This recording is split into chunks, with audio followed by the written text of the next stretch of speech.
chạy cao mong luôn thì giờ ta mình nhau họ tên nó luôn này đó.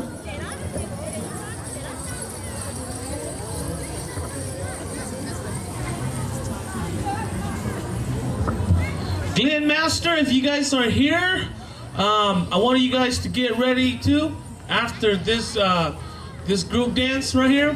And at the same time, Hmong soldiers, if you guys are around here, get ready for you guys to come up here too, okay?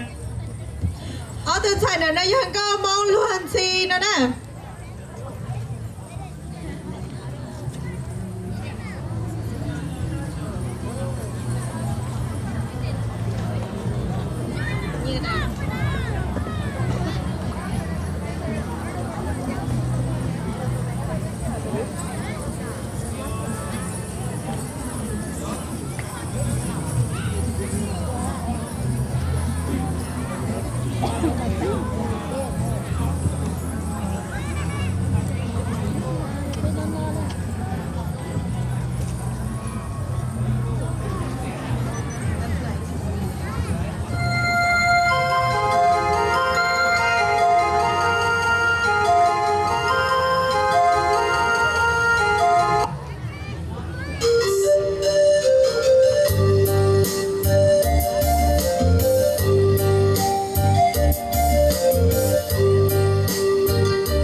Gabong malon si detail, you know.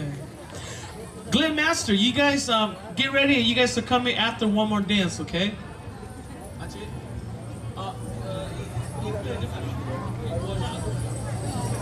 Okay, sign go mo to siya na. Oh.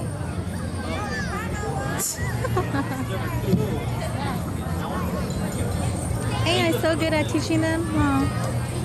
Merry Christmas. What? I don't know. Go mo to siya. Oh, yan to siya. Kulo ko mo mga nkauj tagi no. What's your city? Có thể nói dân cao mong to xa nữa nè. Oh,